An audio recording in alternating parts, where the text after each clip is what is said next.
and welcome aboard, explorers. My name is Chris, and we're going to go on a little journey today together. But first, I want to introduce the co-captain of my captain. I think I'm the captain. So, welcome the co-captain of my captain, the second mate to my first mate, Jordan. Hi. Welcome again. In episode, what is this, 40 or something? 30-some? 31, maybe? Oh, okay. Never jumped ahead there. But thank you for being here. Sure, yeah. And thanks for having me, Chris. I'm glad you stuck with me this whole time, these bumpy rides we go on every week. And thank you to the people out there if you're watching this. We're listening. Or listening. Come along with us. How was your week? It was fine. Do anything fun? I'll tell you what, man, my allergies, do you get allergies? Like, I get them at the end of summer when stuff's dying. I don't get them in the beginning of summer. Man, like, they've been killing me. I had a really bad nosebleed the other day at work. You don't want that. No, man. It was What'd terrible. you do? What did I do? Luckily, I was the only one there at that point because it was like right at close. You just leave it all in the leave it all over the place. It's like, you deal with it tomorrow. Yeah. Dude, it was bad. It was so dry and like, I was like, I still need to blow it, and the dude is just like, well, don't blow it. I had to, man. I couldn't like breathe with the blood. Well, no, I was blowing my nose, and that's when it started happening. Oh God. Everywhere. I don't get them that bad. I just get stuffy, a little stuffy nuffy. Luckily, I was like over the sink in the bathroom when it happened, so it was easy. It's like someone murdered someone in there. I just left it like. Yeah, that's the worst. But like, put up a couple like bullet cases down. Oh God. Bloody knife. So much blood. So much blood. I sneezed. There was so much blood. Yeah. That's the worst. So you're getting the new allergies, like stuff growing. Yeah. I get the opposite, which kind of sucks, but you know, I guess it could be worse. I could get them both. And you know, I remember the first time I realized I had allergies when we were doing those camps that we used to do in the summer. So this is like July. Like, I got a cold, and I had it for like 2 weeks. I had this cold for like 17 years. I was like, why do I have a cold in July? I remember I was using Afrin like every day for like 2 weeks. And you're not supposed to. You're only supposed to use it like 3 days. Like, oh, who gets a cold in July? I was like, oh, it's probably allergies. Yeah. That's what I realized. But although allergies shouldn't be in July either. Know, man. I think it's because we're hanging out with a bunch of kids about these camps we were teaching. That's true too, yeah. And kids are gross. Very gross, yeah. 3rd graders, 4th graders, 5th graders. Dude, I had to use so much hand sanitizer. Yeah. And that was before like everybody was like, you should use it all the time. Wash your hands. This is years before COVID happened. Yeah, so yeah. Yes, kids were gross. I don't know. I mean, kids just don't understand hygiene. It's not a big deal. They were good kids. Care either. Yeah. They all grew up. You know. Maybe. No, you're right. No, I think having allergies sucks. The world hates humans. Mm-hmm. Yeah. I always think it's interesting how like the world wants to kill us at all times, humans, in every special way. Cleansing every couple generations. And it's not even that, like, I think it's just in general, like your house. Like if you have a house or a building you live in, your home, that thing isn't supposed to be there. No. And the earth, the planet wants it, like, will do everything in its power to take it back, to destroy it. It's crazy how quick that happens if you don't, like, you don't take care of stuff like your home. It's always a constant effort of like, just like weeds growing on your house. Like the animals, the plants. You have a tree that grows in your house, moss that grows on your roof. You're done. You're done for. Yeah. Dunzo. Ever seen how like crazy it was like during COVID, like how some of these like bodies of water or like even like rivers and like streams like bounce back because there wasn't like much pollution. Oh yeah, the how resilient the earth actually is in some ways, but wow, we shouldn't be doing it in the first place. You know, the way we do things. But I mean, think about how I would like to watch the when people are like building when they're taking down these factories that have been there for 60 years, 50 years, and they're like, oh, stuff's not growing here anymore. Yeah, no crap. A steel manufacturing facility on it for years. Of course, it's all gross. But it's super interesting when you look at all of the, it's a bad thing, but like I love to hear this. I like to understand and research about like the nuclear age, like the dawn of the nuclear age, when there are all these factories in America where like, refining or not refining, what's that called? I'm losing it. Whenever they were making the uranium, they were in, what's that called when they make it better? They make it more potent. Enrichment. The enrichment facilities all around the United States. Like, there's a lot of great stories out there and like documentaries about like how all like the amount of enriched uranium we need to build the bomb, and like where that all came from, and like kind of the story of like pits in Africa where we got it from, and it's just, but there's factories all around the United States who are enriching this stuff. Yeah. And they're like, hey, this stuff's actually really bad for humans. It's like whenever they were like, oh, this lead paint's really bad for humans. We should stop building it. Like now, like if you tear down a house or tear down a wall and there's lead paint in there, you're supposed to like stop everything, close it off, like call the EPA and stuff, because it's bad for you. Yeah. But we're here to talk about something else that's pretty bad for you. Really? Because, well, it depends. Is this a dark one? No, I don't know. It got dark. Okay. It got dark. When I started, I was like, this is going to be a happy, good, lucky time. You say it got dark because it was more thorough than you thought? Or more overwhelming? So if you're keeping up with us, you know that the last couple episodes that I did were about the Zodiac Killer with our special guest, Bunker Brian. Of Bethlehem, and Cream Team. So you go back, watch those, follow those guys, listen to Bethlehem, buy their music. There's a new album coming out soon maybe. Yeah, I've heard. They've been working on it for a while, but I thought after that like whole hell of putting that whole episode together, pages and like 30, 40, 50 pages of notes I had, I'm gonna do something fun, easy, fun, little light, you know. And I found out that the topic we're going to talk about this week turned into this giant balloon of crap. Good crap. Crap you Fertilizer. Like. Yeah. But like, it's the way deeper than I ever thought it would actually be. Yes. And this week, we are going to take a dive, if you will.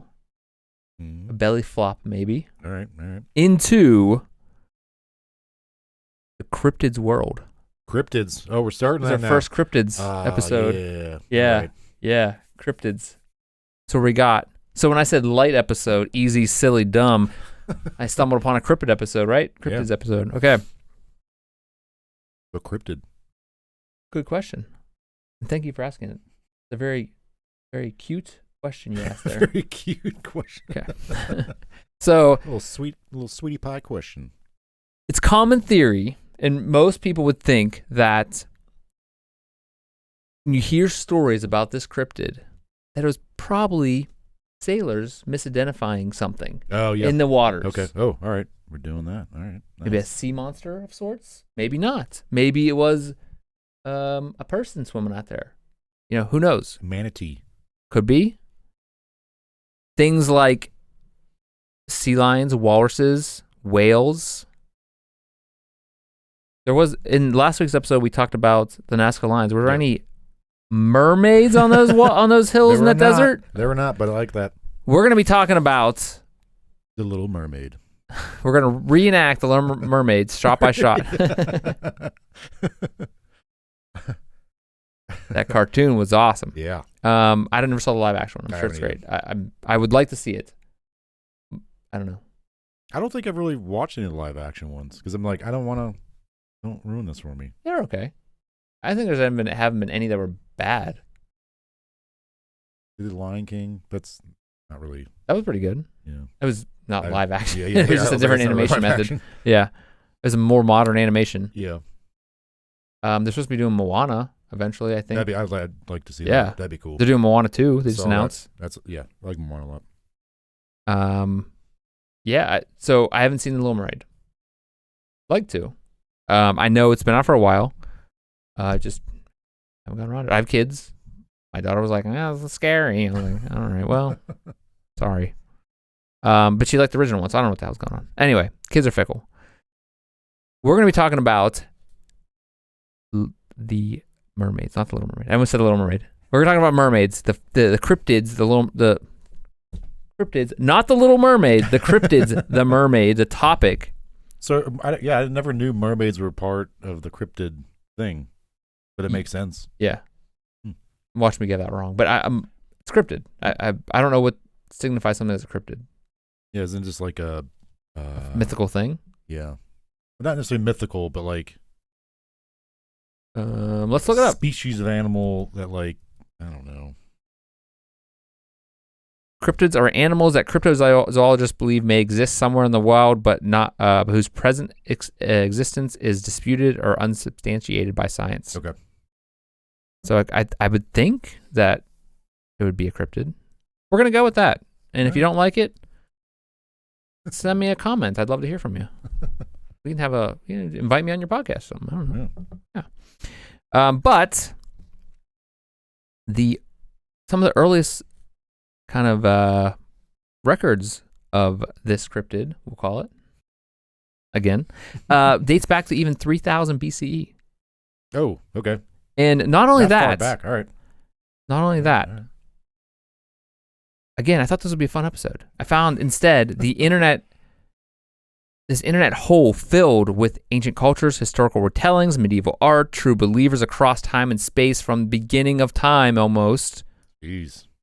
The legend of mermaids, mermen, or merpeople, all right, or mermen, and some people have called it in the past, have circulated for millennia. Tales of half human, half fish have been found in legends from, and this is a list, but we're not going to go through all these. But we're not going to go through all these like specifics. But these are the list of these legends have come from, which gets to my point in a second. I promise it's going somewhere. Don't turn us off. Don't hit the stop button or move to the next video. I know that video on the side there looks cool, or the other podcast, or like your person comes over to your desk and you're like, "Hold on, man, I'm listening. No, I'm really working. I'm busy." Legends from cultures like ancient Babylonians, Polynesians, ancient Sumerians, Phoenicians, Sumerians, the Greeks, the British Isles, Icelandic folklore, Japanese folklore, Chinese folklore, Iranian mythology, African lore, Irish folklore, Scandinavian folklore, Southeast Asian folklore, Korean folklore, Germanic tales referring to the creatures as swan maidens, and... Did you say Sumerians twice? Or Syrians? You said Syrians. Assyrians, yeah. Is Assyrians and Assyrians, and I said Sumerians. Yeah. Phoenicians, Babylonians. Were the Syrians? Assyrians. Was that ancient Syria? Oh. I don't know how to answer that. I don't either. Because there's also... I feel like I should know that. The Iranian mythology. Like, was that one of those other ones? Well, Iran is Persia's modern day Iran. So more of a Persian. Yeah. So I should say Persian instead of Iranian mythology. It's labeled. Some of the readings I did, it says Iranian and it also says Persian. So that makes sense why they would. They shouldn't be using those so haphazardly. But again, okay, so we're gonna go back. German tales referred to them as swan maidens. Well, you look that up. Old Norse, not Old Nurse. Old Norse referred to them as Sojkanar. And mermaids were even decorations of medieval churches in the British Isles. All right. Christian churches. In medieval times. Churches. Yeah. These tales, you like that? Tales? I see you did These there. Tales even include stories about our buddy Alexander the Great. Oh, right. Yes, you remember him. You remember him? You know what he was like? And his soldiers, Alexander the Great and his soldiers, having multiple encounters with them, specifically in the writings saying people living in the sea. These manuscripts document Alexander's soldiers even capturing 2 of them. So, with all this documentation, what is really going on? Were mermaids ancient humanoid creatures who went extinct or maybe even still hiding in our oceans due to dangers humans pose to their existence? What do you think? Before we get started on this, what do you think? What do you think? Let me think. Where do you think I'm going with this? Where do you think it's going to end up? Where are we at the end where you're going to be like, oh, God, this is crazy. Oh, Chris, you're so smart. Okay. Does any have to deal with Atlantis? No, but that'd have been great. Yeah. No, Atlantis never. I don't think it ever came. There are places where I'm like, oh my God, this is where they got Aquaman. like that makes total sense. And some of these stories we're going to go over. All right. Do you think? Would you have thought the Little Mermaid was as deep as it was? Wait, what? Did you think the Little Mermaid, the backstory of the Little Mermaid, was as deep as it is? Well, I don't know how deep it is. I'm saying it is deep. I just told you all the places it came from. Well, yeah, okay, right. Hans Christian Andersen really brought this forward to us. That's the guy that wrote the original one. Okay. That Disney stole or whatever. Oh, I didn't know that. Hans Christian Andersen. I mean, I feel like they usually. I mean, it's weird because like all of his stuff is like the thing they base a lot of their movies on, like Frozen. Yeah. Little Mermaid. I didn't know Little Mermaid was one of the those. Other ones. There's other ones too. I just don't care. And the other ones. Yeah, the other ones. All right. All right. So what I found crazy about this was like it came from such a rich background. Yeah. So I'm just going to put this out right front. I'm going to be saying mermaid and siren.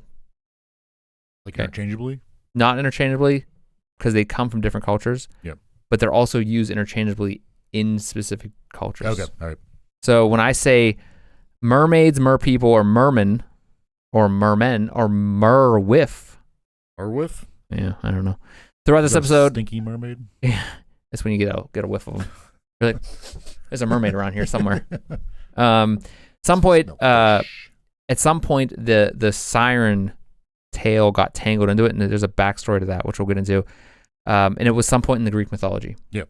Yeah. Yes. The Western concept of mermaids are as beautiful, seductive singers may have been influenced by the sirens of Greek mythology. So we'll get into what that means in a minute, probably. So we're going to go to our first. So I'm going to go through a bunch of different examples and some cultures from different cultures in different times. There's a couple of very specific examples that we're going to go over first, the ancient ones, and then we'll get into just general cultures. Like we're going to talk about the ones that were in Africa, the ones that were in, just to kind of mention all those and what they were actually about. Okay. So the one of the first was it's not. Here's the thing. It's weird because it's not said as one of the first written ones. It's one of the first told histories. It's not one of the first written histories. Okay. Written records. So then we're going to start with the Voyage of the Argo, 3rd century BCE. Was written by Apollonius of Rhodes. Apollonius of Rhodes. We'll go with that. His work includes mermaids as naiads or water spirits. Shortly after Alexander the Great conquered Syria around 333 BCE, Atagartis, along with other deities, fused with Hellenistic deities and Greco-Macedonian lore. All right. When the crew of the Argo temporarily disembarks, Helias, a young boy adopted by Hercules, encounters these water spirits while searching for water. When the Argo's crew temporarily disembarks, Helias, a young boy, finds a spring from which a naiad appears, kissing Helias and pulling him into the spring as a kind of abduction. All right, we're going to start with the Epic of Gilgamesh, which is the earliest known mermaid story in written form. It's an ancient story, I should say, from Assyria, dating back to between 2100 and 1000 BCE. Okay. Yeah. Oh, wow. The story is found in the Assyrian epic poem known as the Epic of Gilgamesh, one of the earliest living surviving works of literature. In tablet 11, which is XI, right?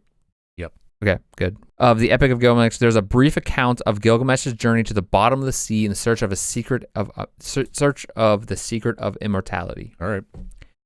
During his quest, Gilgamesh encounters a sea creature known as the Old Man of the Sea, who tells him the story of a great flood and offers him sage advice. While the creature encountered by Gilgamesh is not explicitly described as a mermaid, this encounter represents one of the earliest literary depictions of a humanoid creature associated with the sea in ancient literature. All right. So, there we go. Number one. He was warning him of an impending flood coming? He tells him a story of the Great Flood, which I guess is right. I don't really know a lot about the Epic of Gilgamesh. I just know that people talk about it. Well, like throughout history, like even religions, there's always like stories of a great flood. And that's what it goes back to the thing we talked about last episode, the Younger Dryas. Oh, okay. Right. Maybe that some people say that things like that could have happened, where like these ice walls were retreating and things were. Okay. So certain cultures may have had those things happening. I'm not really sure on that one though, but I know that's kind of described in a lot of literature. After that, we have the Lauriston water goddess, which was, I think, part of. It's labeled as Iranian mythology, but also part of Mesopotamia, I believe. Okay. Specifically in Iranian mythology, is a water goddess with braided hair, bisected fishtails, and was evoked as calls for infertility. So people would ask for, to be fertile or to have a child, I guess. Idiots. Yeah.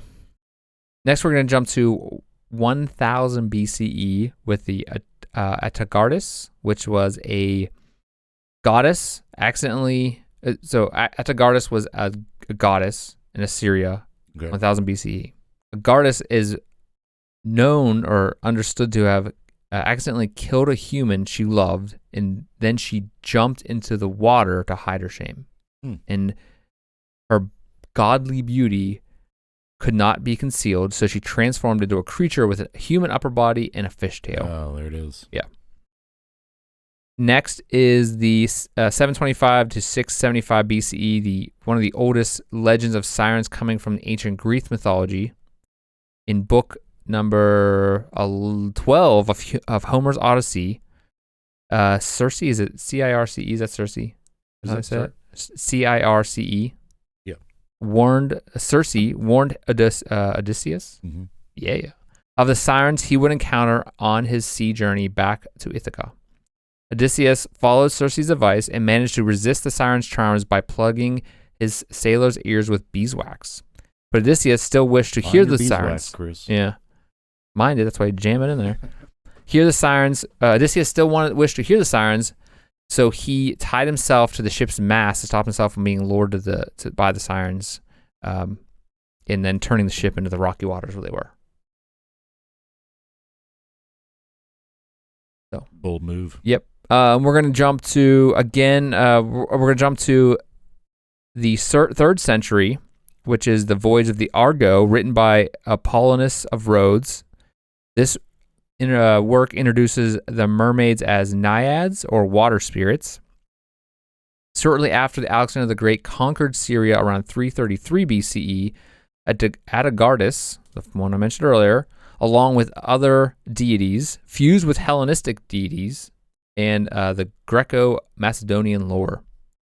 So when the crew of the Argo temporarily disembarks, Helios, a young boy adopted by Hercules, encounters these water spirits while searching for water. Helios finds a spring from which a naiad appears kissing Helios and pulling him into the spring in a kind of abduction. Yeah. Terrifying out there. Cool for him? I don't know.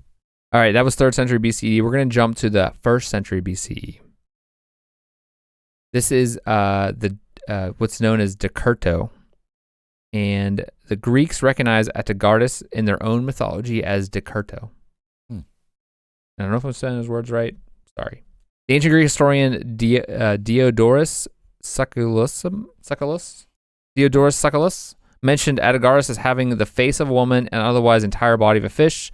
Atagardis is considered the first mermaid in written records, but we know that Epic of Gilgamesh talked about some kind of water beings, but not specifically like this. And we do have the Lauriston water goddess from Iran, but none like Atagardis, which then the Greeks turned into Decurto. Okay. Which I hope I'm saying that word right. It's. I mean, what are they gonna? Some ancient Greek can come beat me up. I mean, maybe a. But this is what we do. Greek, we just mispronounce say things. Yeah. Everything. It's our thing. We're gonna move on to the Mesopotamia and Old Babylonian periods. Which the reason I'm bringing this up like after the fact, because these cultures, existed around the same time as all these other stuff we talked about, but there's no records on a lot of this, like timeline wise, on what these kind of things were talked about, these beings. In ancient Mesopotamia religion and mythology, the Apkallu. Coca-Cola. Apkallu. Were demigods, sages who were believed to have been sent by the gods to impart wisdom or knowledge to humanity. They are depicted as half human, half fish beings, sometimes in the lower body of a fish or as a fish-like creature with human heads and torsos. While they're not specifically mermaids, their hybrid form combining human and aquatic creature bears some resemblance to the concept of a mermaid in other cultures. So, seems like we're starting to build a list here of other stories that are kind of like water people from all over the world, starting around 2100 BCE. All right.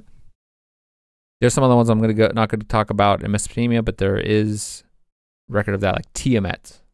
It's a dragon-like creature rather than a mermaid, but it lives in the water. Okay.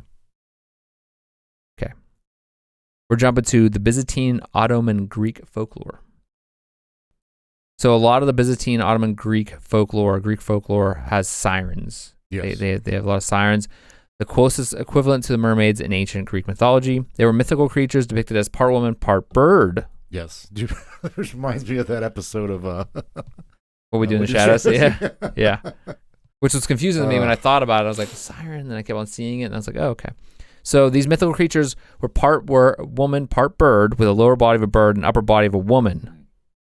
They were known for their enchanting songs, which lured sailors to their deaths by causing them to steer their ships towards the rocky shores where sirens dwelled, which is crazy because you think about birds, will fly out into the ocean. They'll be out there, and they have that song, so that makes more sense than a fish, right?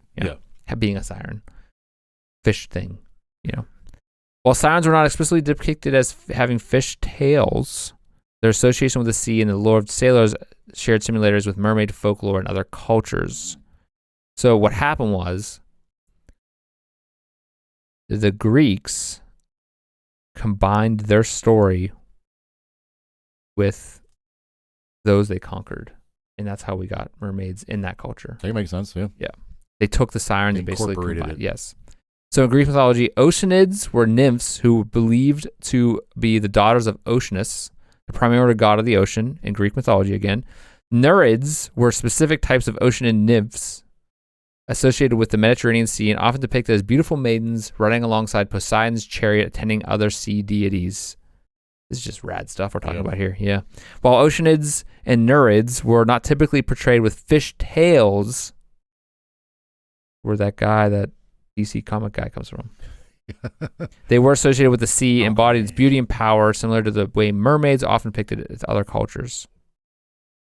So again, ancient Greek mythology combined other mythologies when Alexander the Great was conquering, and he combined them, and for some reason, it got all wrapped up together. Yeah. Over time, they get spread of information, like you're interacting with all these other cultures, you're going to assimilate some of their stuff. Yes. Their stories, it's how it's always gone. Here's the other thing I forgot to mention about this.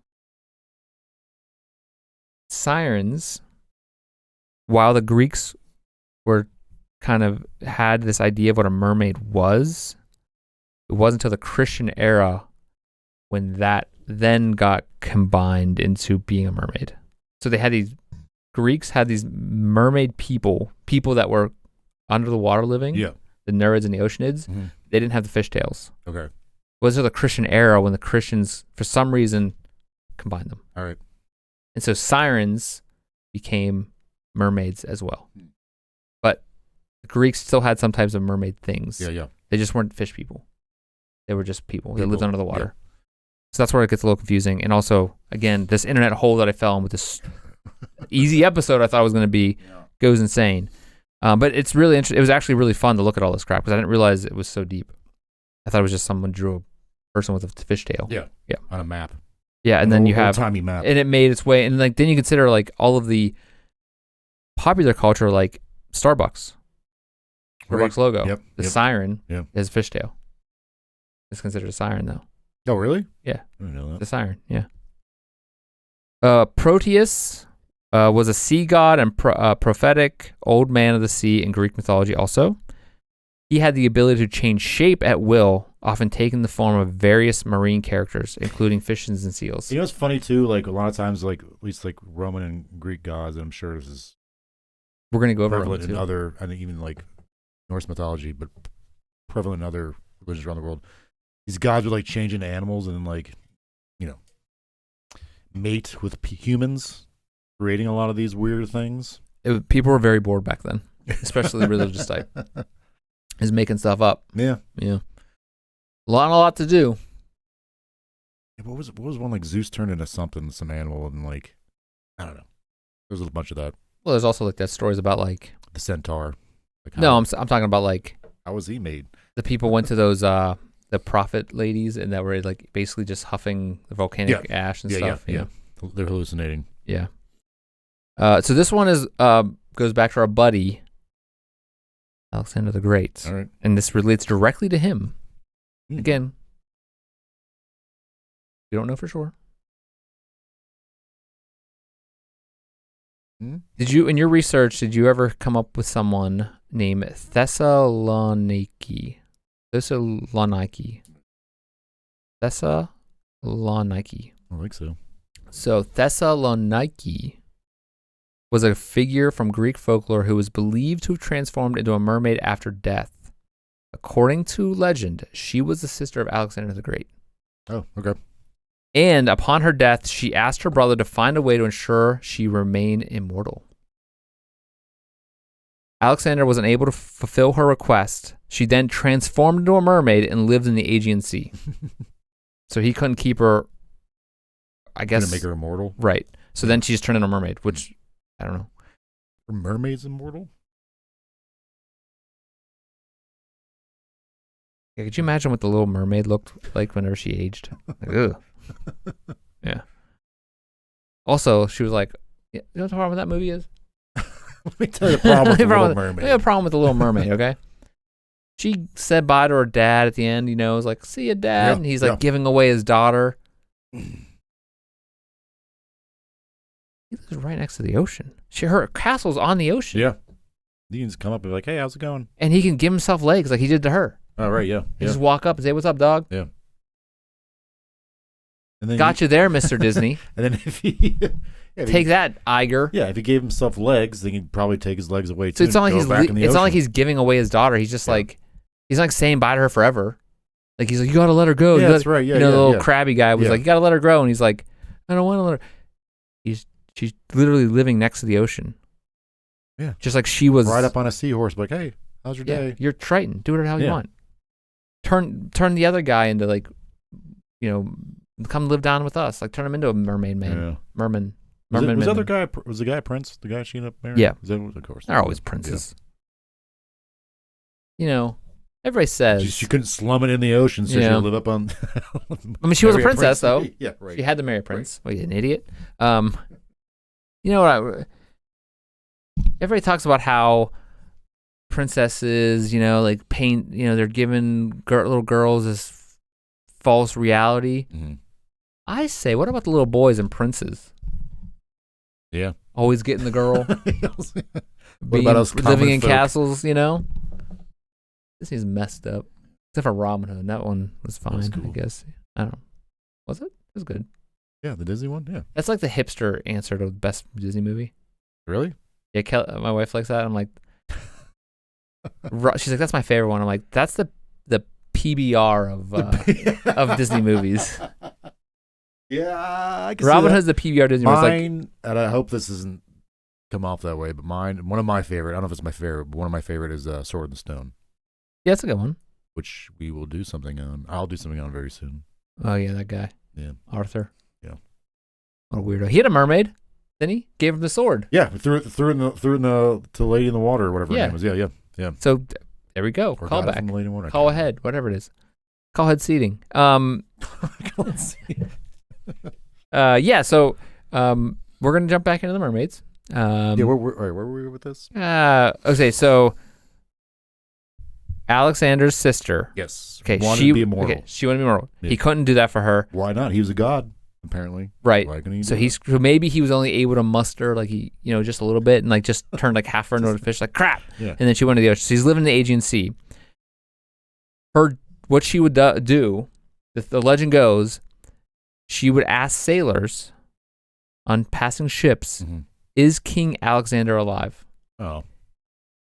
The correct answer is he lives and reigns and conquers the world.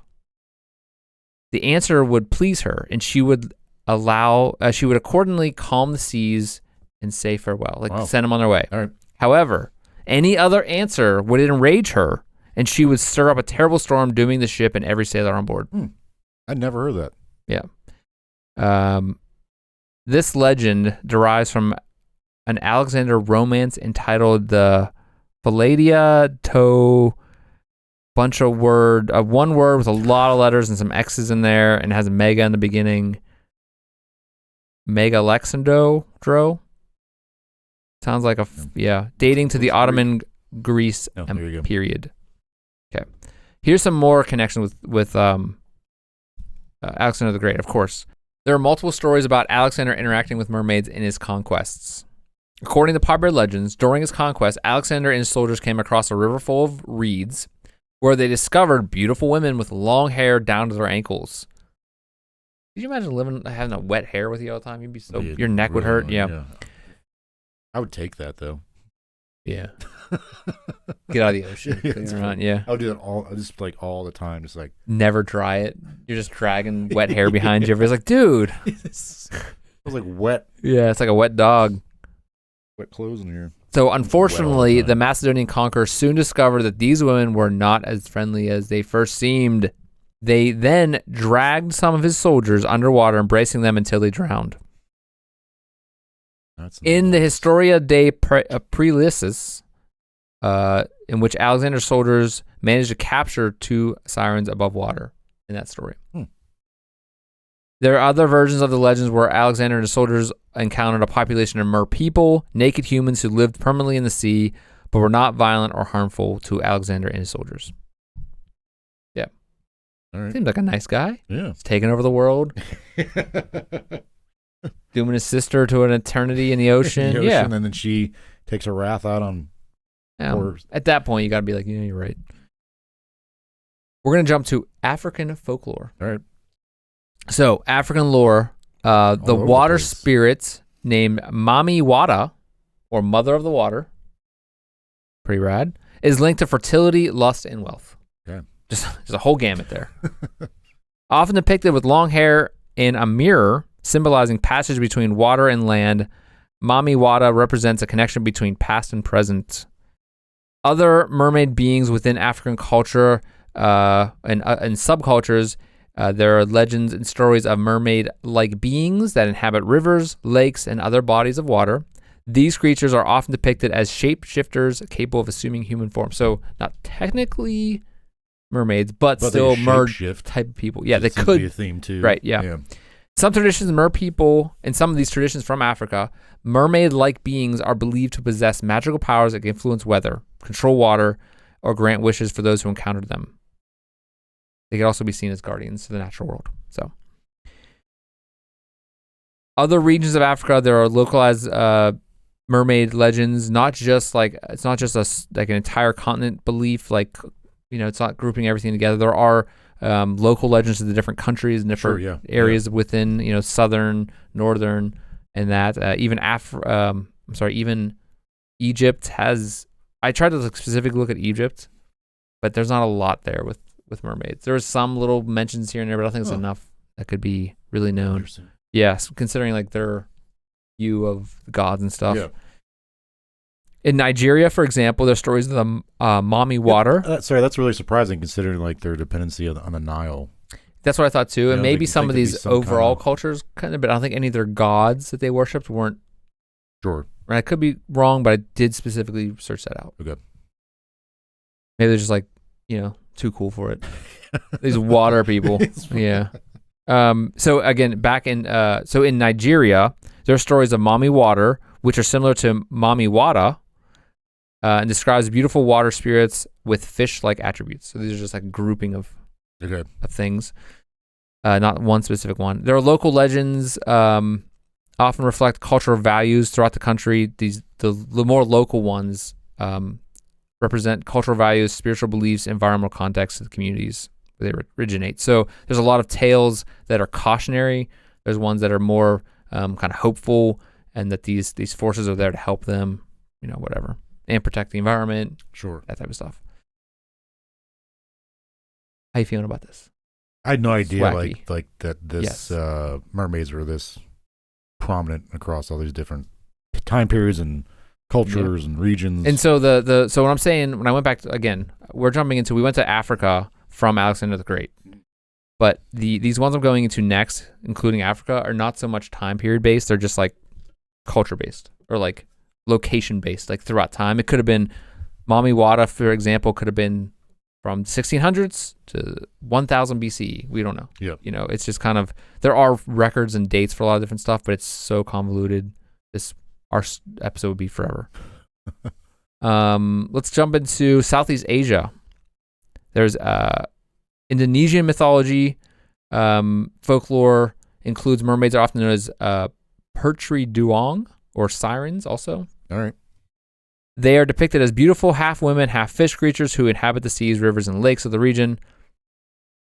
Mermaids in the Indonesian folklore are sometimes portrayed as guardians of the sea, guiding and protecting fishermen and sailors. However, they can be mischievous or dangerous, luring unsuspecting humans to their watery depths.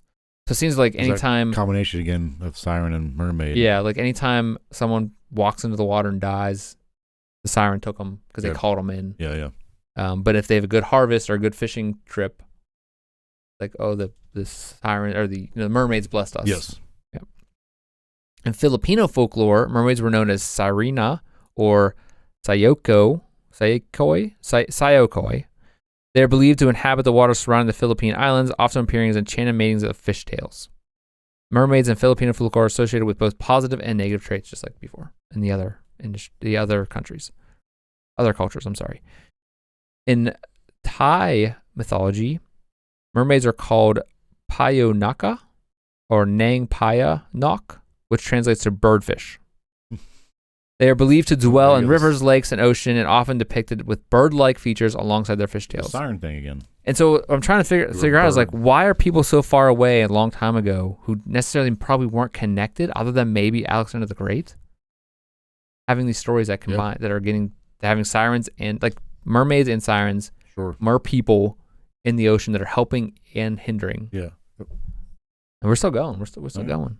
We're like not even halfway. Polynesia. So different, the Polynesian Islands, that region of the world. Hawaiian mythology, obviously, mermaids are known as manehune, or a muo.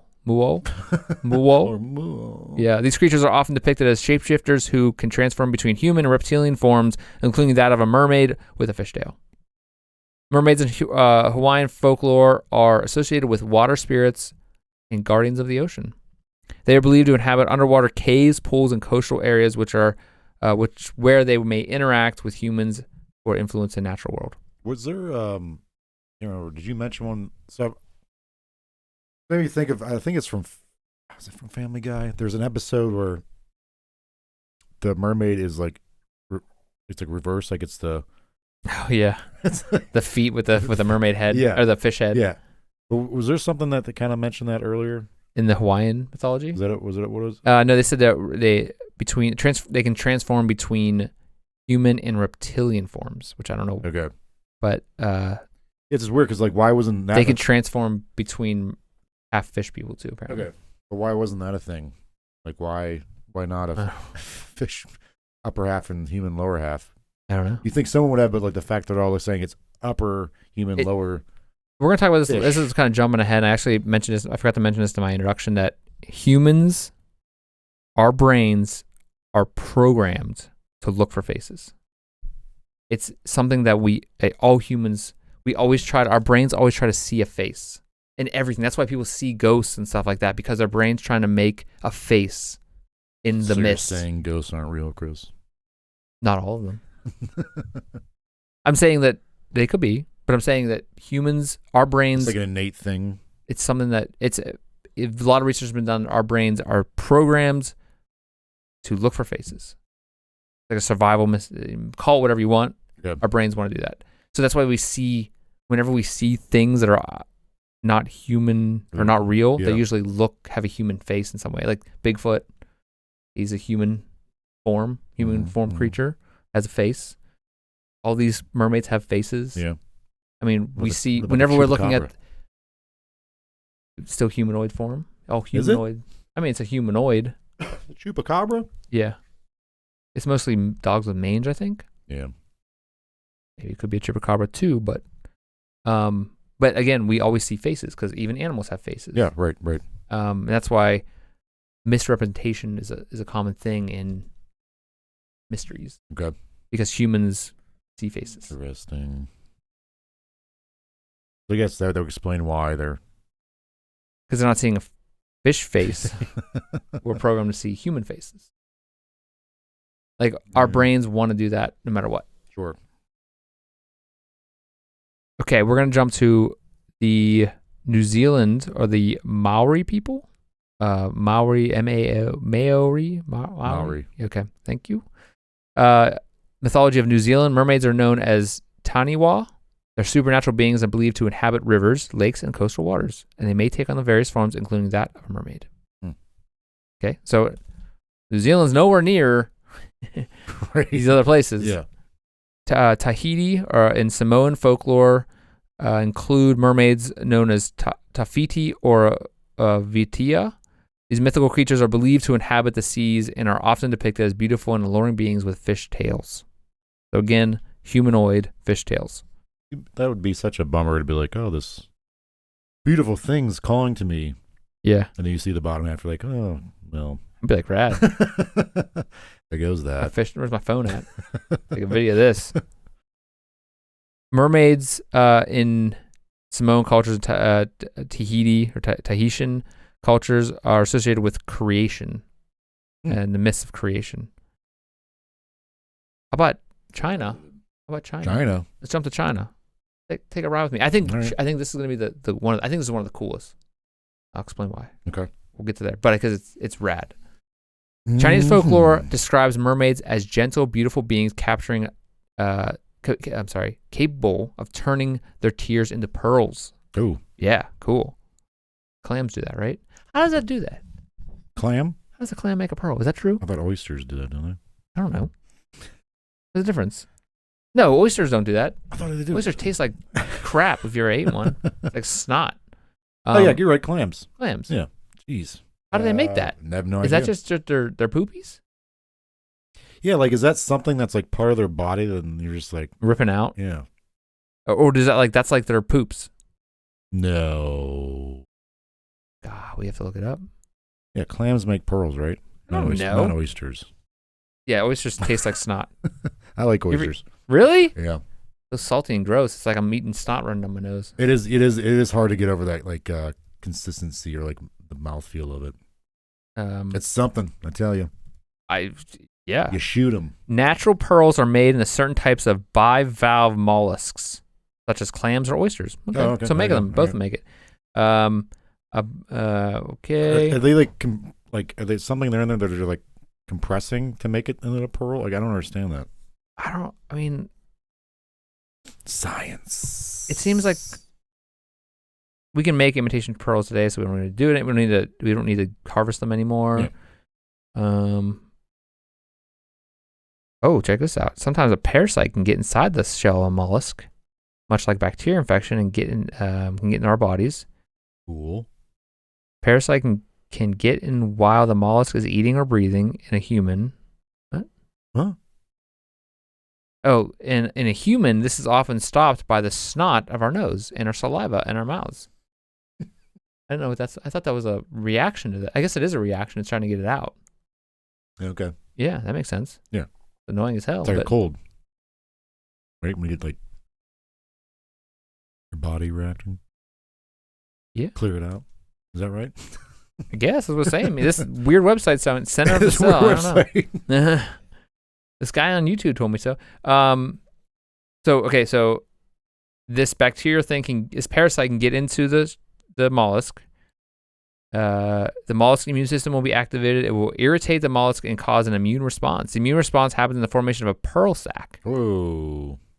around the microscopic intruder. This pearl sac is made of mantle tissue cells. The mantle is fleshy layer. So basically what this is saying is a pearl is snot. Because of a parasite. Yeah, and it encapsulates the parasite. That's what it is. All right. How did that become a thing that people wanted? Because they opened up and this is shiny. Yeah. Has anything become a thing? That's true, like gold. Yeah. People are like buying gold when stuff's down. They're like, I'm going to buy some gold, and then I want to buy some water, man. I want to buy some water. Yeah. Like Fruit Loops. That's crazy. Oh, we do. Wait, we have a similar immune response in the human body called granola. Oh, all right. Cool. That's how granuloma. It's a type of white blood cells that does the same stuff. So, yeah, that's stupid. I don't know. Clams are weird. Taste like crap. Don't mermaids hang out in clamshells? Was that something? That's the one Aphrodite, one of those, like goddess of the sea, or the spring, goddess of spring. I think that was just like Renaissance painting type of thing. Okay, wait, let's go back. So we're talking about Aphrodite. If you want to see how she was created, Google that, but go in safe mode. You guys want to figure that out. Pretty gross. Aphrodite. I don't know who that is. Well, you just mentioned her. Oh. I think it was Aphrodite. Clams. No, yeah, but the way she came to be was pretty provocative. I think it was Aphrodite. I think it was. I don't know if it was. Oh yeah, you're sorry. The clamshell thing though. Hold on. Was that Little Mermaid? Were they hanging out on a clamshell? I don't know. I don't know why I'm thinking that. Hanging out on a clamshell. Yeah, those are one of them. Like, doesn't Alice in Wonderland have that guy eat a bunch of clams, the baby clams? Or he's eating something. Remember? Oh, what was it? Was that? Like really messed up, and he's like, "I'm gonna eat these things," and then she's like, "They're babies," and then he eats them. I think it's like a walrus or something. Yeah, that's dumb. Venus, but like that's the Roman one. There's the equivalent, but yeah. Venus. Yeah. Look at that clamshell. Yeah, I know what I'm saying. You're right. It's Roman goddess of love and beauty is Venus. Yep. Like the Greek equivalent's, I think, Aphrodite. Greek goddess like Venus. That's how you spell any of that. Aphrodite. Yeah. Yeah. All right. Where the hell are we? China. Okay. So Chinese folklore describes mermaids as gentle, beautiful beings capable of turning their tears into pearls. Which basically means they just have a parasite in their face. Yeah. But here's where it gets cool. As if that's not cool enough. Okay. Yeah. Dragon kings and sea maidens. Okay, this is part of their folklore. In Chinese mythology, the dragon kings are powerful deities who rule over the seas and waterways. Alongside them are their daughters and the sea maidens, who are often depicted as beautiful beings with fishtails. Right. These sea maidens play various roles in Chinese folklore, from serving as attendants to the dragon kings to interacting with humans in stories of romance and adventure. There's also the tale of the white snake, one of the most famous Chinese legends. Yeah. Again on my own. Here I go again on my own. The Chinese legends involving mermaid-like creatures and the tale of Madam White Snake. That'd be a cool name for a band. Yeah. Madam White Snake. That sounds Wasn't there another Madam movie that just came out? Madam Web. Is it dumb? I didn't see it. It looks dumb. Also known as the Legend of the White Snake. In the story, a white snake spirit transforms into a woman and falls in love with a mortal man. Did she wear a jean jacket? Yeah. Madam White Snake's transformation from a snake into a human woman parallels the mermaid archetype, blurring the boundaries between the human and animal realms. Oh. And then the tale of the dragon's pearl, which again is just a snot rocket from a mermaid. Another notable Chinese folklore folktale featured mermaid-like creatures in the story of Dragon's Pearl. According to the legend, dragons were said to possess pearls that held immense power and wisdom. The pearls were guarded by dragons in their underwater palaces. In some versions of the tale, mermaids or sea maidens assist the protagonists in their quest to obtain the dragon's pearl, showcasing the benevolent and helpful nature of the mermaids. So these are nice mermaids. It seems like it. Yeah, that's cool. Good. Yeah. Glad you think that. All right, next we're going to jump to Japan. Obviously, with Japanese culture being really aligned with the sea, this would make sense. It was kind of the easiest one to see. Kind of I want to understand was in that it was like, oh, that makes sense. But like when you talk about Chinese, like these other cultures, you're like, what? Yeah.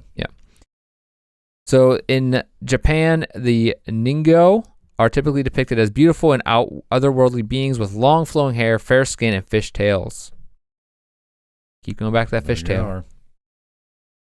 They are often portrayed as enchanting and alluring creatures capable of captivating humans in their beauty, with their beauty and singing voices. Despite their alluring appearance, Ningyo are often associated with misfortune and danger. In some stories, accounting a Ningyo is believed to bring calamity and disaster to those who encounter them. Yeah. One example is the tale of Urashima Taro, one of the most famous Japanese folk tales. Featuring a Ningyo is the story of Urashima Taro. According to the legend, Taro rescues a turtle from bullies and is rewarded with a visit to the Dragon Palace beneath the sea. All right. During his time in the Dragon Palace, Taro falls in love with a beautiful princess who's actually a Ningyo. When he returns to the surface world, he finds that many years have passed and he is unable to return to the underwater realm. That's a shame. But also, again, Dragon Palace, Chinese folklore, kind of combination of those. Let's see. We're going to go to Slavic mythology. Okay. Rusalakas are water nymphs or spirits found in Slavic mythology. They inhabited lakes, rivers, and forests, often appearing as beautiful young women with long wet hair. Always that wet hair. Rusalakas are both alluring and dangerous. They can lure humans into the water, causing them to drown, or they may seek redemption by marrying a mortal. Their stories are rich with themes of love, loss, and supernatural in folklore. Next, the British Isles. This will be good. The earliest depiction of a mermaid in England can be found in a Norman chapel in Durham Castle, built around 1078 by Saxon stonemasons. Who the hell were the Normans? Ones that invaded England. Where are they from? We're like, Normans. Northern Europe. Oh. Yeah. Is that where they got their name? Or they actually called the Normans? Like the guy's last name was Norman. No, they were called the Normans. Because it was like the region they came from? Sorry. I believe so, yeah. Am I boring you? so no. Sorry, mermaids aren't cool enough? So no, William the Conqueror, I believe, was Norman. Okay. And then he ended up ruling over England. Okay. Were they Scandinavian or Northern Europe? Northern European. They might have, so like, I'm going to say Normandy, but I don't know if that's right. Oh, look at that. I don't know if that's right, but Connections. it's Northern Europe. Okay, so that mermaid. They were called Britons before that. People that lived in England. Really? Yeah. I think actually, we'll talk about this again now. King Arthur was part of that whole thing. The Normans. He was Britain, I believe. Oh, he was Britain. Okay. I think so. So he was fighting the Normans, probably. Yeah. Cool. Well, guess that really worked out for him. William, Wait, who was the Lionheart guy? William, yeah, I said William Conqueror, right? Not Richard Lionheart. Oh, that's a different guy. Yeah, Richard Lionheart was he was the English king during the Third Crusade. Okay. Man, you're just full of knowledge. I don't know if this is right. Who cares? Yeah, people will listen. Okay, so who were the Saxons then? Saxon stonemasons. Norman church in Durham Castle, built around 1078 by Saxon stonemasons. It's a Norman church. Saxon stonemasons. Wait. wait. Hold on.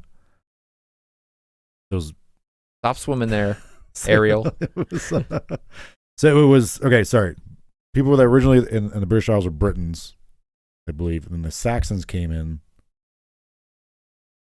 Is that where saxophone comes from? What's that? Is that where the saxophone comes from? No. And then the Normans came after that. Once I think the Britons and Saxons like assimilated with one another. I could be. Oh man. A bunch of white people got together and or fighting each other. Okay, so this strange carving again from 1078 on the Norman chapel, was a mermaid alongside 2 leopards in several hunting scenes. Historians believe the mermaid symbolizes the temptation of the soul. Mermaids appear in British folklore as unlucky omens, both foretelling disaster and provoking it. Celtic mythology often featured water spirits and goddesses associated with lakes, rivers, and the sea. These spirits were believed to possess mystical powers and could take various forms, including that of a mermaid. Celtic folklore also says mermaids were sometimes seen as benevolent beings offering guidance and protection to sailors, while there are other stories they were depicted as dangerous creatures capable of alluring sailors to their doom. So, like sirens. Yep, sirens and mermaids. Yep. Selkies. Selkies. Yes, were not strictly mermaids. Selkies are an important part of British Isles folklore. The Selkies are mythical creatures found in the Irish, Scottish, and Icelandic folklore, often described as seals that can shed their skin and take the human form. When in human form, Selkies are often portrayed as beautiful women. Isn't that nice? That's a good one. That's a good story. Selkies folklore often involves tales of tales of romance between Selkie women and human men, as well as themes of loss and longing when the Selkie returns to the sea, breaking the heart of the human male.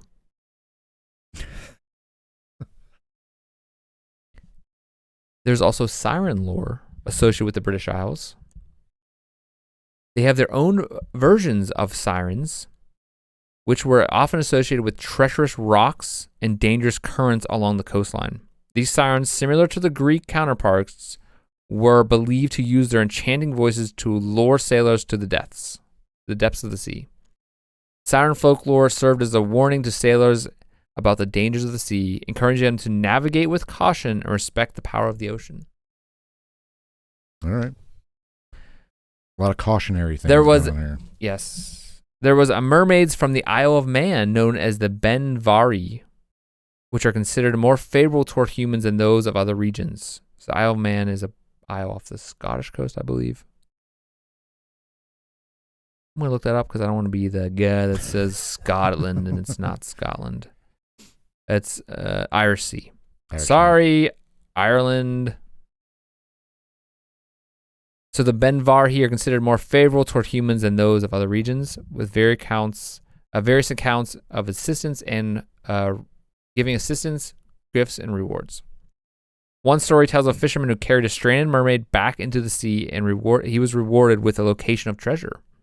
Another recounts a tale of a baby mermaid who stole a doll from a human little girl, but was rebuked by his mother and sent back to the girl with a gift of a pearl necklace and to atone for the theft. A third story tells of a fishing family that made regular gifts of apples to the mermaids and was rewarded with prosperity. All right. In Irish lore, Liban was a human being transformed into a mermaid. After 3 centuries, when Christianity came to Ireland, this Liban, who was a mermaid, was baptized and now is called Murrow. Murrow. Yeah. All right. So Laban was a human transformed into a mermaid, and then was baptized, of course. So going back, this has been driving Normans, the nuts. Saxons. Yeah. So it was Britons first, and the Saxons came. I don't remember who won, but they eventually, over time, they became Anglo-Saxon, I believe is. Oh. Yeah, which that makes sense. And then the Normans came. And was it a Norman Anglo-Saxons? This became England at that point. I don't know. Okay. I have no idea.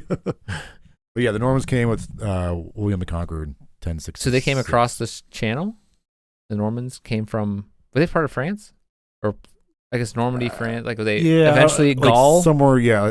So the Britons were people from, that England. Saxons were Germanic. So I'm guessing the Normans were probably some Germanic place in northern Europe.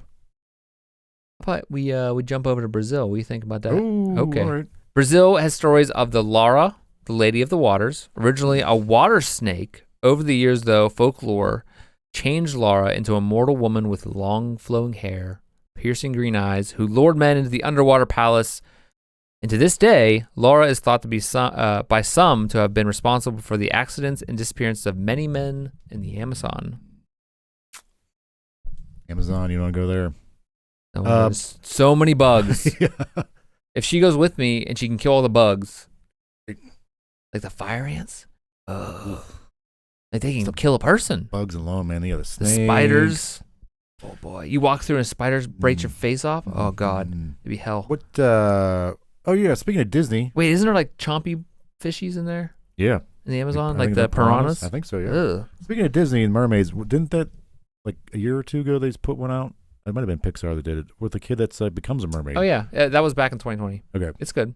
Yeah, I liked it. It was Italian though. Yes, they were from Italy. Okay, yeah, that was a good one. I like that one. It wasn't. Did he become a mermaid or something like that? It's something to do with it was water. The boy was a mermaid. He became up and became a man. That's or right. a child. Okay. Like he got legs or whatever. Gotcha. Or I guess he could transform. Yeah. What was like if he was in the air, he would dry out and he wouldn't be a mermaid anymore. Yeah. Yep. Yeah. Okay, we're gonna jump to the Caribbean, which is probably what most people think about when they think of mermaids, like the history of mermaids, like these sailors coming from Europe to the New World, seeing these things. Mermaid legends across the islands in the Caribbean have their own mermaid legends. Big with pirates. What? They're big with pirates, or like pirates, in this time. Who? Pirates. We've done a couple. Oh, mermaids and the pirates. Yeah, they're friends. No, I mean, like, they're there too. That's where that's where I thought like this whole thing started was around this time. Yes, that's why I want to look into it. Yeah. It's like pirates. I thought it was like this is like when it all started, but I didn't know. I was like, it's some pirates, it's some drunken pirates seeing some stuff and being like, I like ladies, and that's So again, we're gonna go back to the Caribbean. Throughout the Caribbean, various islands have their own mermaid legends, with stories and encounters of beautiful sea maids or warnings. Who give warnings about the dangers of the ocean. Sometimes they're portrayed as mysterious and alluring beings capable of being both benevolence and mischief. Mm. There's one specific story, kind of one very famous one called the Mermaid of Black River, which is from Jamaica. This famous Caribbean mermaid legend originates from Jamaica's Black River. The story tells of a beautiful mermaid who dwells in the river's depths, enchanting fishermen with her mesmerizing song.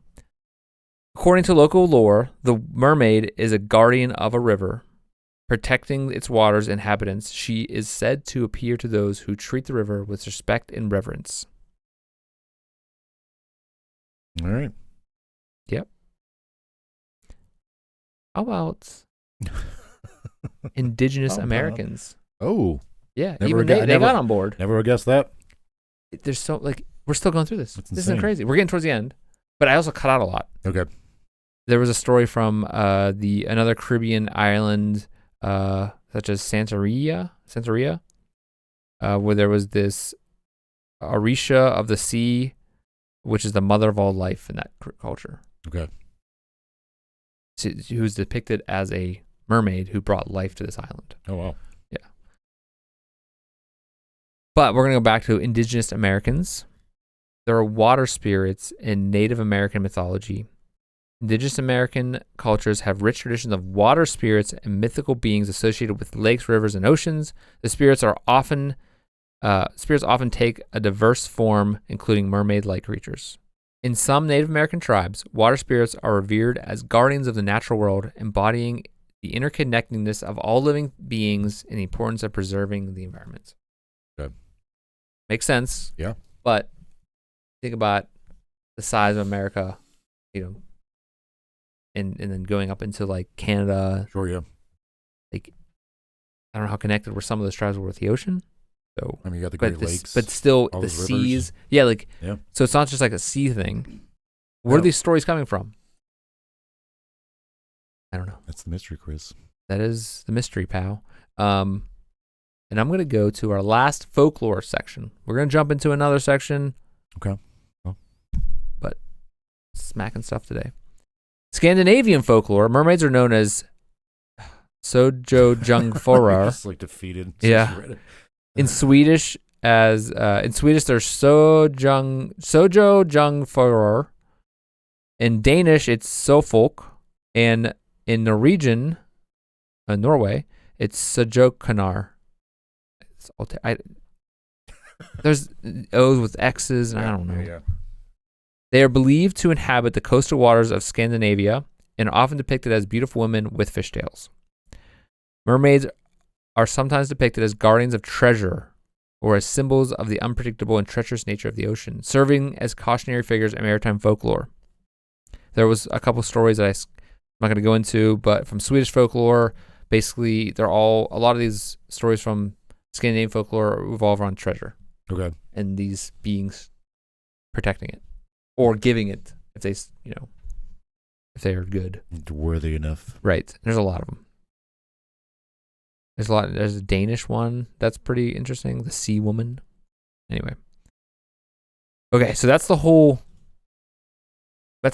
lot from around the world. I try to get a little bit of every kind of area, but then it's crazy how many similarities are with a lot of them from all throughout the world in time, right? But this next section we're going to go into is reported sightings, more or less in common era, but like not so much popular culture, but like more modern history. Although the first one I go to is Christopher Columbus, so not so much more modern, but like still kind of modern compared to some of the stuff. So these are called reported sightings, meaning that they were written down in some type of log or they were recorded. Yep.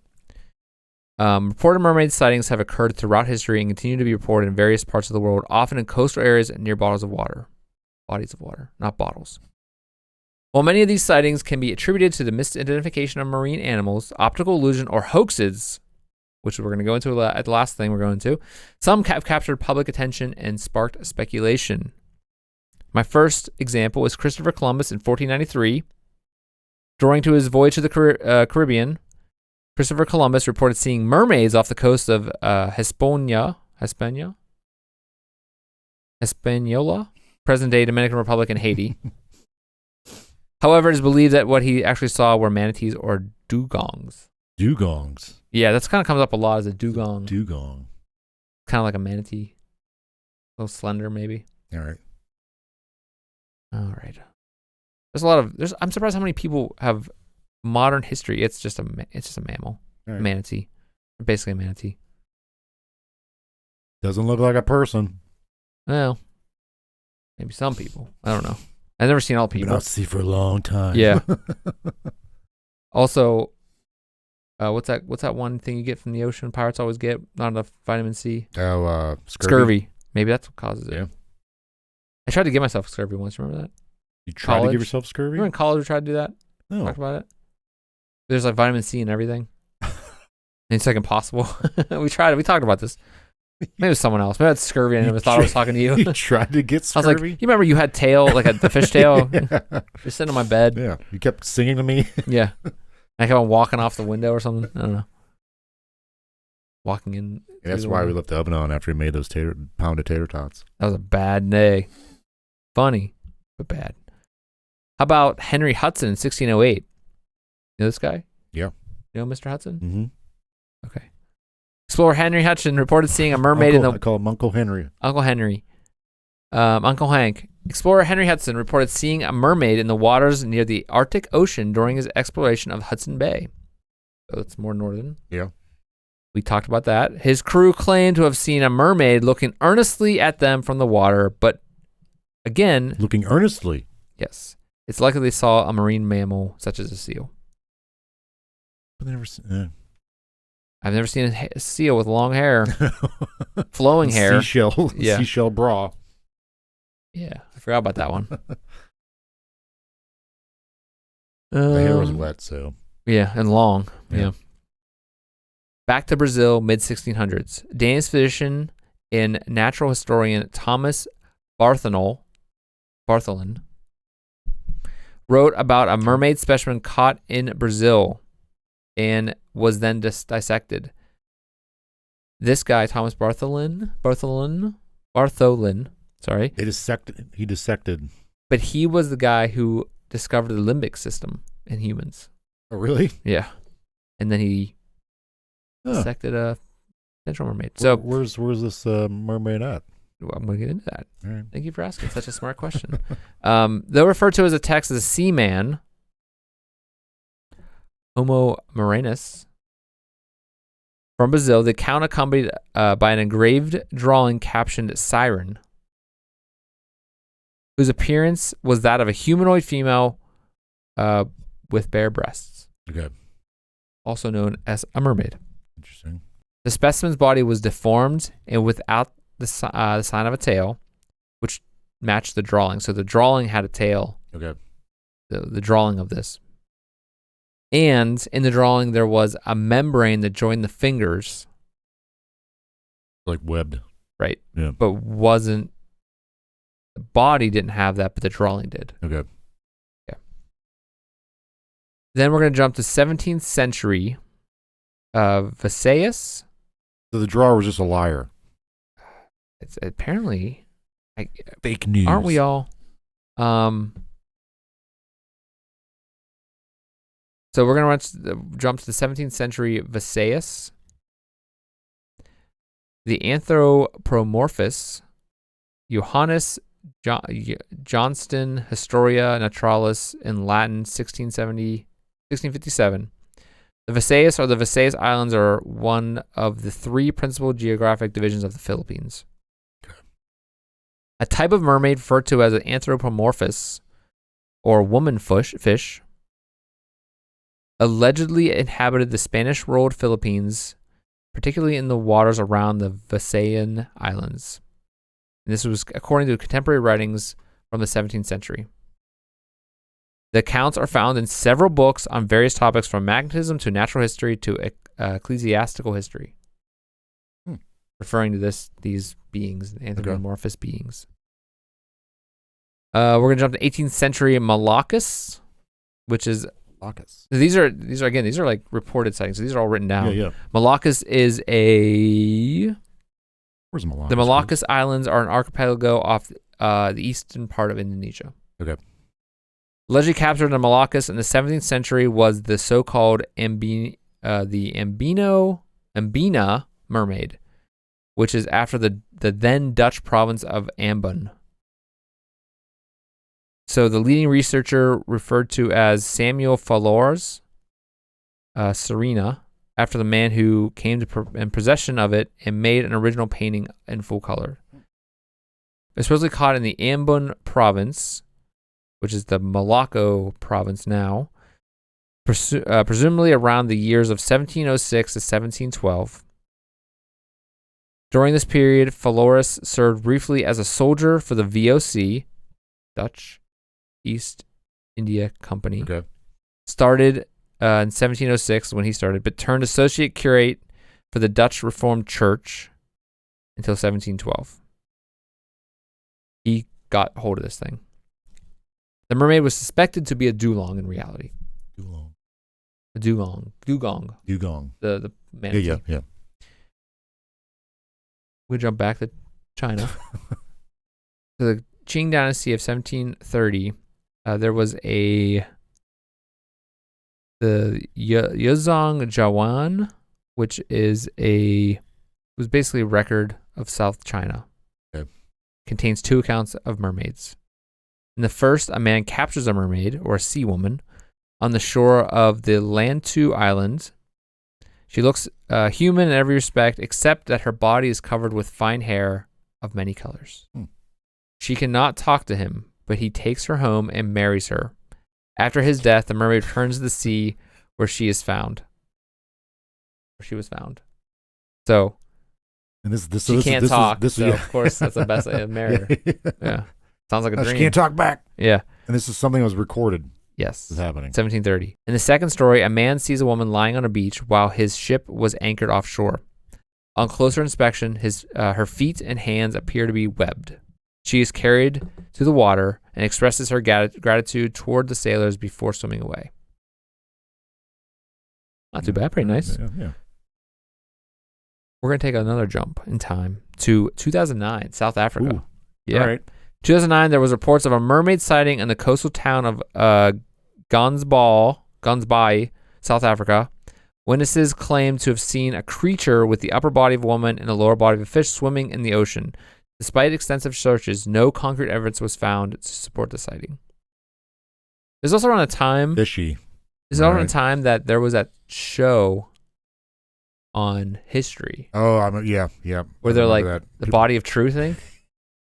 And they made like, oh my God, mermaids are real. Yeah. Like that video thing. I was like, come on. It was like a real show. I remember watching it. I was like, whoa, what is it? And then it looked so fake. Yeah, they even said like this is not. I remember they put like a disclaimer up saying this is not. Yeah, but that was like really hidden. That's why people went back to it and were like, you messed up. I think I got in trouble for that too. They did, yeah. Remember like people actually be like, oh my God, there's proof. Yeah. They're real. They like swam at the camera. But, like, it was really. You can tell it's like not well done. Horribly animated. It's like, how would you believe that? I remember having a conversation with who actually did think that was the case. And I was like, oh man. Your got some bad news for you. No. How about 2009 in Israel? A group of tourists visiting the town of Karat Yam in Israel reported seeing a mermaid frolicking in the water near the shore. The sighting attracted media attention and prompted local authorities to offer a reward for anyone who could capture photographic evidence of the creature. However, no verifiable evidence was ever produced. We're going to jump to Zimbabwe of 2012. In 2012, reports emerged from a Zimbabwe village claiming to have caught a mermaid in a dam. The alleged mermaid was described as a creature with the upper body of a woman and a lower body of a fish. The incident generated widespread interest and speculation, but was ultimately dismissed as a hoax. Fiji, 2013. Villagers in Fiji reported seeing sightings of a creature resembling a mermaid in the waters near the island of Viti-Levu. Some witnesses claimed to have seen the creature with a human-like face and a fish-like body swimming in the sea. However, no conclusive evidence were ever obtained. Of course not. Yeah.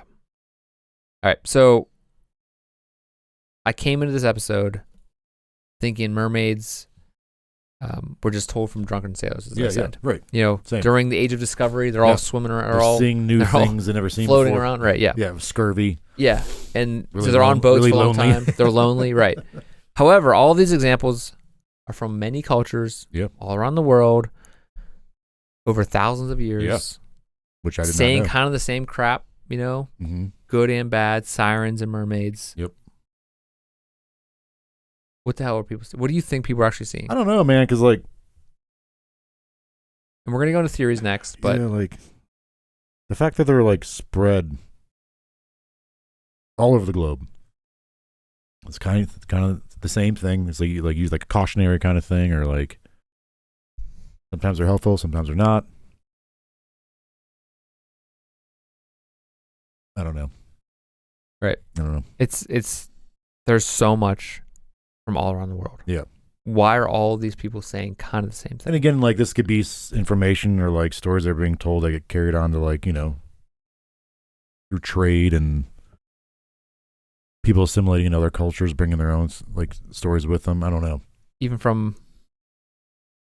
the American indigenous people of North America, all the way to the Greeks, the Chinese, like I can see New Zealand. I can see in regards to like the Greeks in like the Middle East because they're constantly at war, like trading with one another and stuff like that. But I don't know, man. But like going from China to, like you said, North America, Caribbean islands. Yeah. I didn't even go into South, like some of the other beside Brazil, the other South American countries.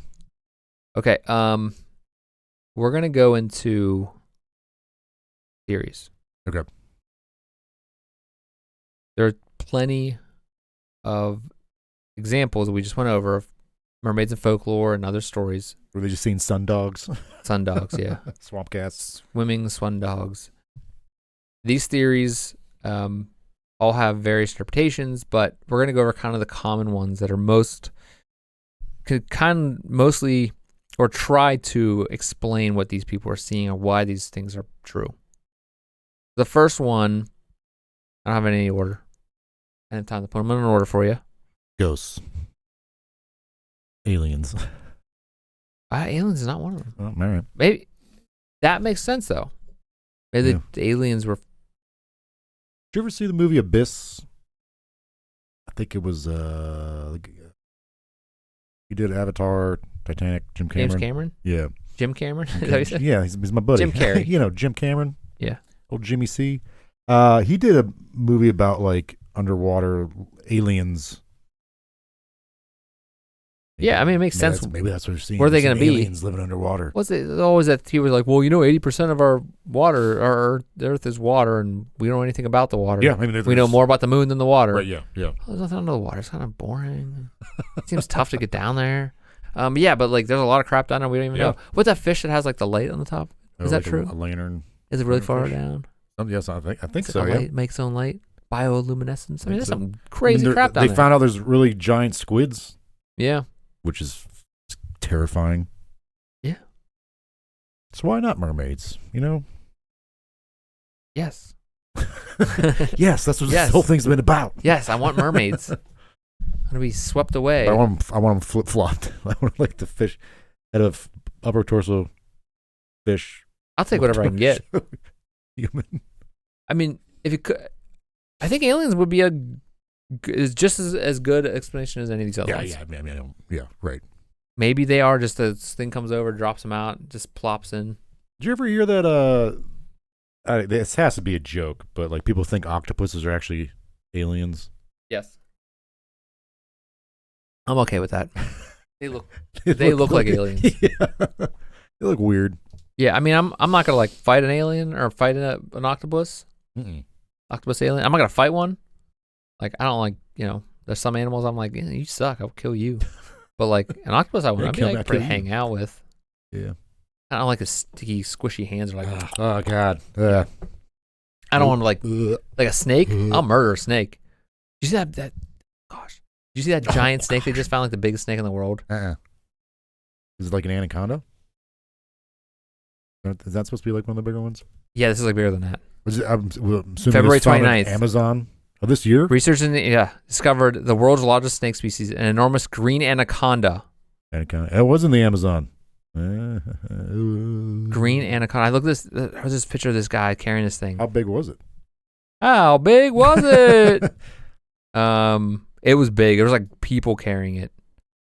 What was that movie Anaconda? Remember that movie? That was awful. That was dumb. That was a dumb movie. So it is the size of the creature was incredible. The female anaconda they encountered measured 20.7 feet long. Oh my god! And they're filming a series called Pole to Pole with Will Smith. Really? Yeah, he's smacking people from coast to coast. Welcome to Amazon. Yeah. Smacks them, punches them. There's also, they found evidence of 24.6 feet snakes in the same area. They can get up to 27.7 feet long, 3.6 feet wide. Oh my god. Yeah. Could you imagine? 1,100 pounds. It's like something like prehistoric sounding. Something that big, Yeah. Look at that thing. That's a guy's hand.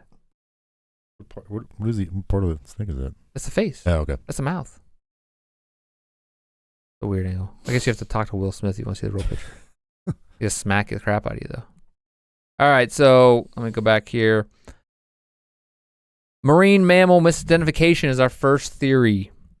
One of the most widely accepted theories is the sightings of marine mammals such as manatees, dugongs, or seals contributed to the belief of mermaids. From a distance, these animals could be mistaken for human-like creatures when they surface or swim in a manner resembling a humanoid form. I could see that, but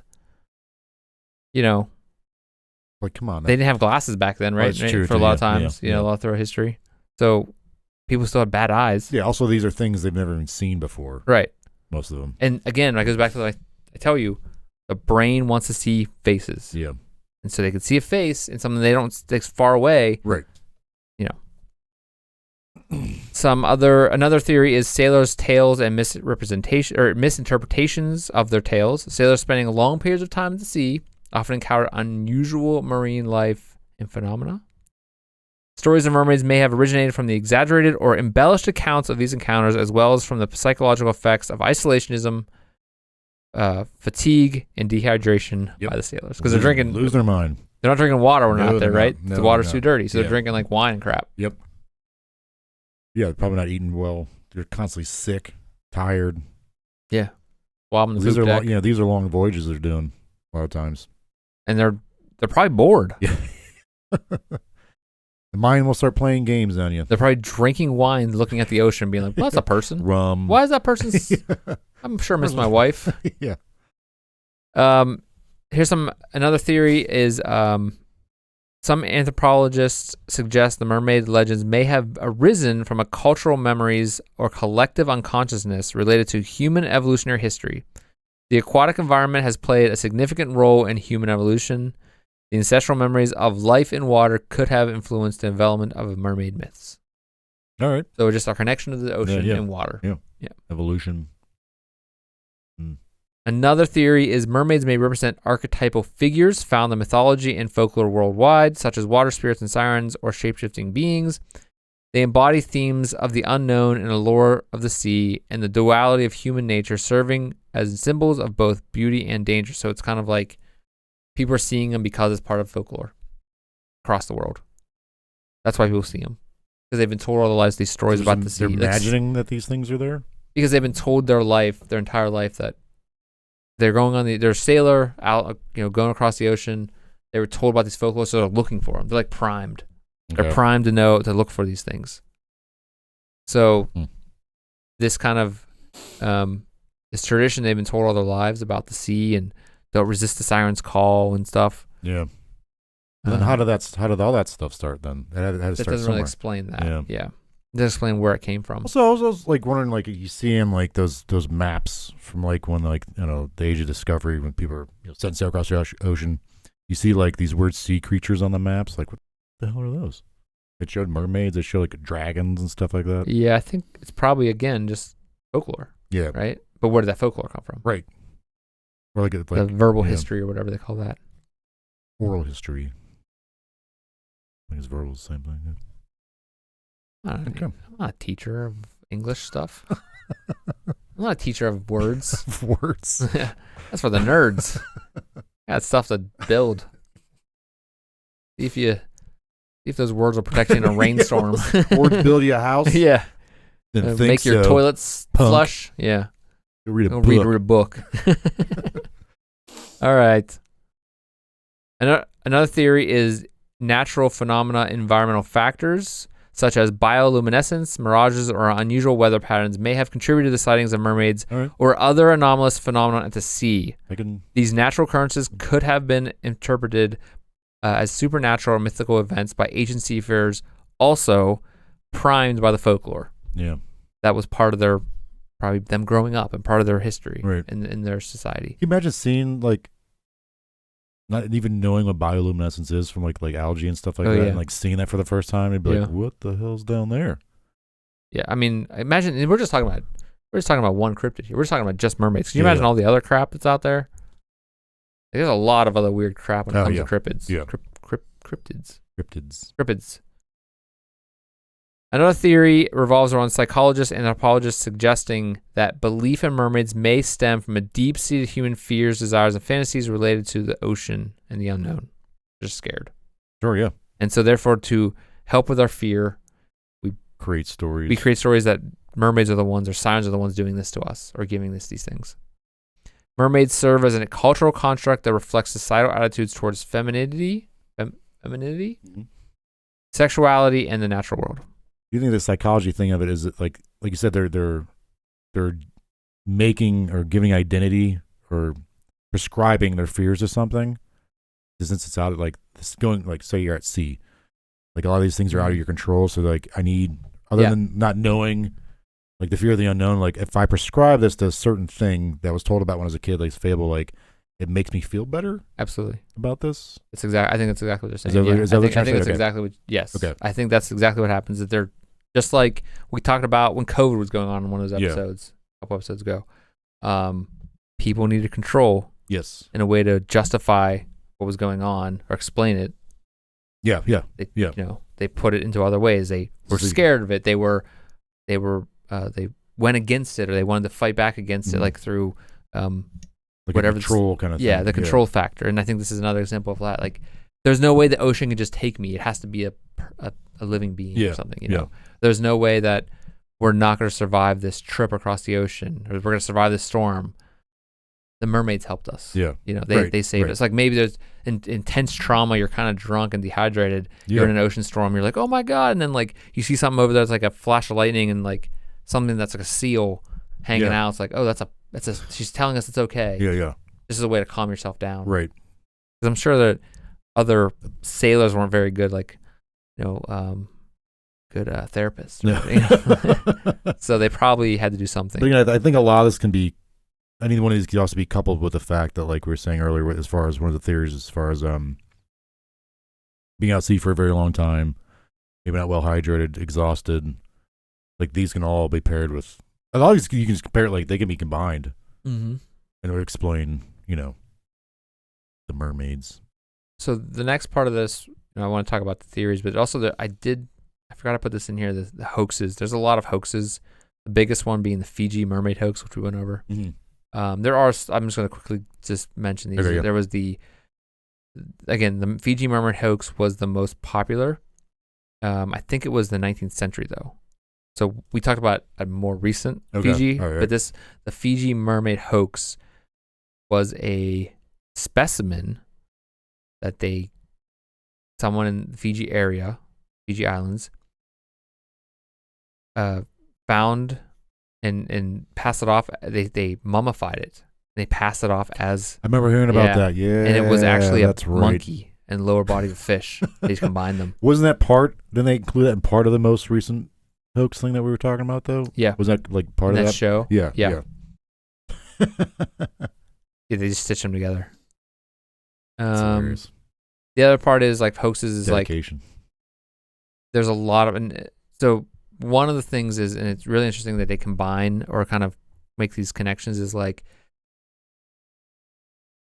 artists throughout history painting these things and making people think that they're real. Yeah. As we saw with those other examples, like other reported ones. And then websites, TV shows, social media about this makes people think it's real. It's like a social kind of construct that's because it's on the internet, it's probably real kind of thing. Yeah. And then the last one is just like a lot of coastal communities of local legends, which then lead into pranks involving mermaids, contributed to the belief of their existence. All right, yeah. The people that are like, don't realize it's a prank, think that it's real. Right. That's it. I think that's definitely, possibility too. And that's all I have for our That's story. it? On after circling the globe? Yes, on our globe-trotting trail that's quite the on the adventure. trail of mermaids. Man, that's crazy. Couldn't believe it. The Merboys are back at it. Merboys. What do you think? I mean, you went over. What is your final stance on this? I think. Well, I don't think they exist. Kind of cool if they did, though. I feel like that would be hot.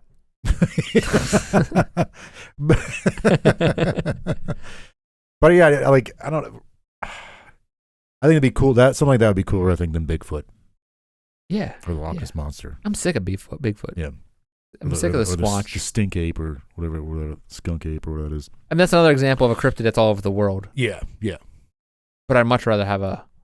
But I'm more fascinated by mermaids. Like, there's a thing, because I didn't, like I said, I just keep saying this, but I had no idea, like, they went back that far throughout history into that many different, like, cultures and places. So I mean, that's why it's so crazy. That's why I was like, it's insane. Mermaids are everywhere. Right.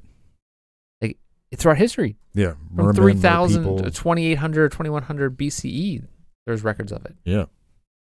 Ancient peoples were seeing these things, supposedly. Right. Or having stories about them. What do you think happened? I do think it was them just being, well. Was it a primed physical?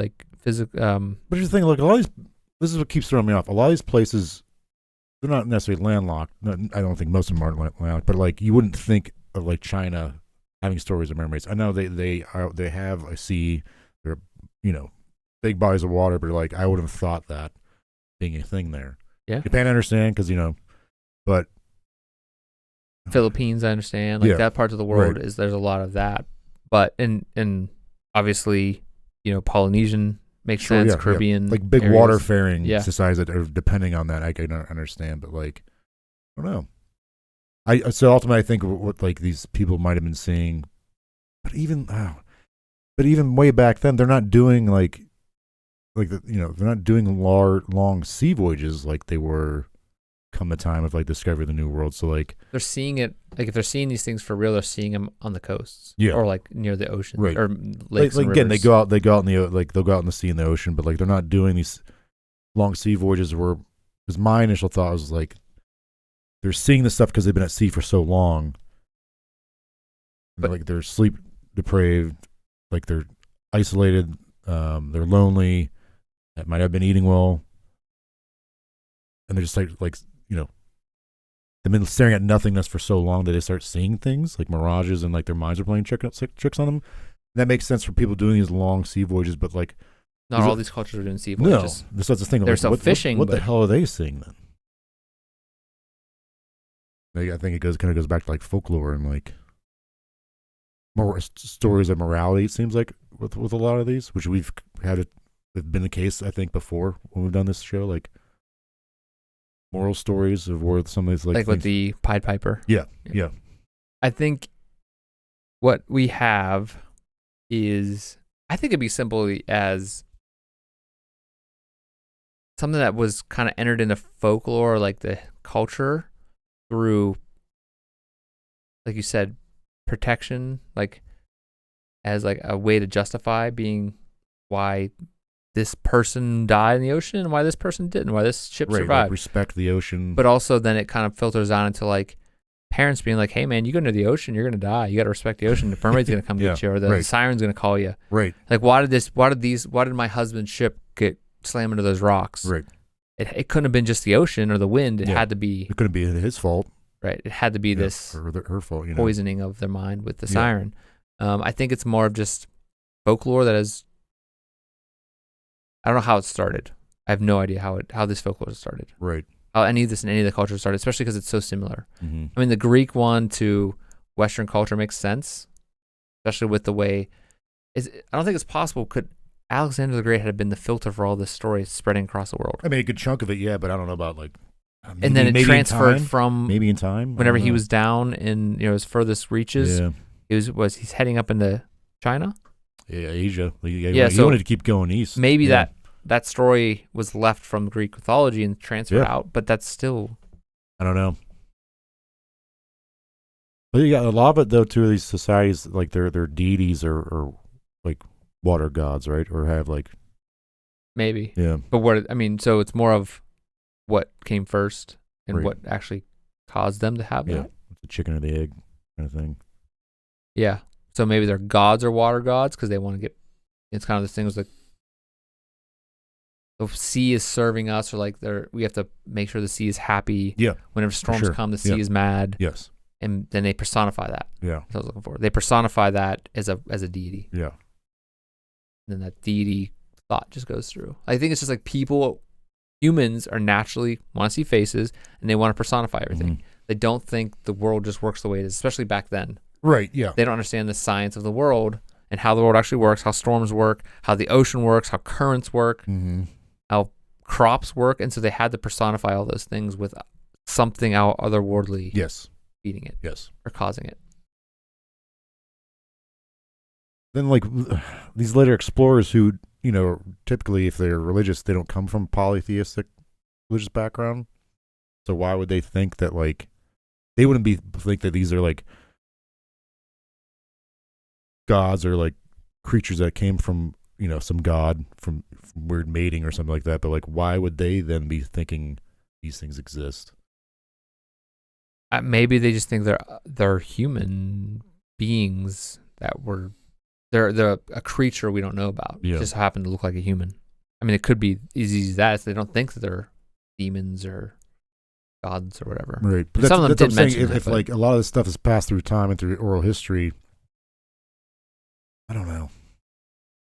I like the Alexander the Great's sister type of that question that like specifically relating to travelers and because that's what I think of as a mermaid. There's right, and that's siren. all. Or yeah, well, that too. But like that goes all the way back to 300 BC, even further, 2100 with the Epic oh of right, Gilgamesh. yeah.